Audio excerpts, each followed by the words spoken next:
Welcome back and good morning. Multiple rockets targeting another U.S. military base in Syria, bringing the total number of attacks on American troops in the region to get this 108 just since October 17th.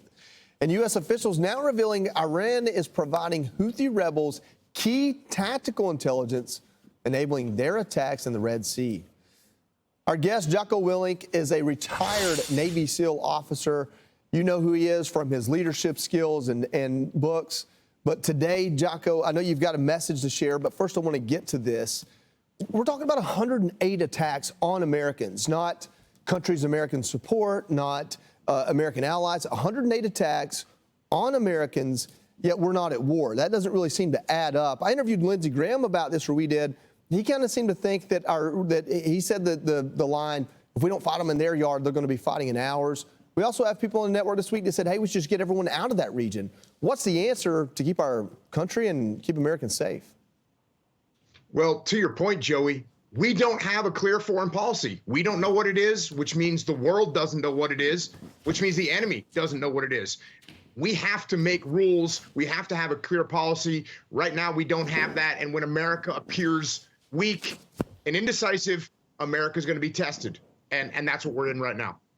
Yeah, I don't know that either of us are capable or maybe have the responsibility of coming up with a defense strategy.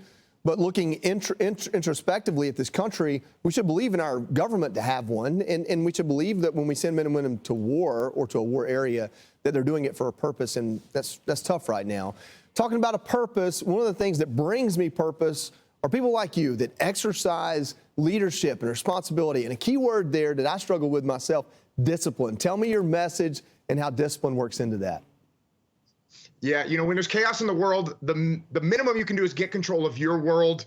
And look, you had a good year last year, doesn't matter, or a bad year last year, doesn't matter. What matters is 2024. And when I talk about the new year, I don't wish people a happy new year. I wish them a disciplined new year. Because if you want happiness, you got to have discipline. And a couple of my companies, Jocko Fuel and Echelon Front, we're doing something we call the DEF reset. The discipline equals freedom reset. 31 days of discipline to reset your mind. We're giving away lots of stuff.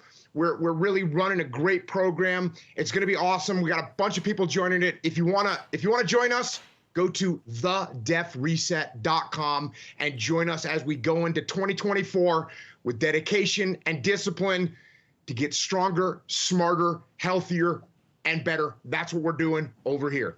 Jocko, I love it. Discipline is a key factor when it comes to differentiating yourself from others. Also, just when it comes from holding yourself accountable, discipline, man. I love it. I can't wait to check that out. Thanks for telling us about it. Hey, listen, thank you for your service. You don't need a New Year's resolution because you're the kind of guy, if something needs to change, you just change it that day. I know that about you. So I'm not even going to ask you a resolution. We're just going to talk about discipline. Thank you for joining us, brother. That's it, bro. Great to see you. Happy New Year. Take care, man. I'm Steve Ducey. I'm Brian Kilmeade. And I'm Ainsley Earhart. And click here to subscribe to the Fox News YouTube page to catch our hottest interviews and most compelling analysis.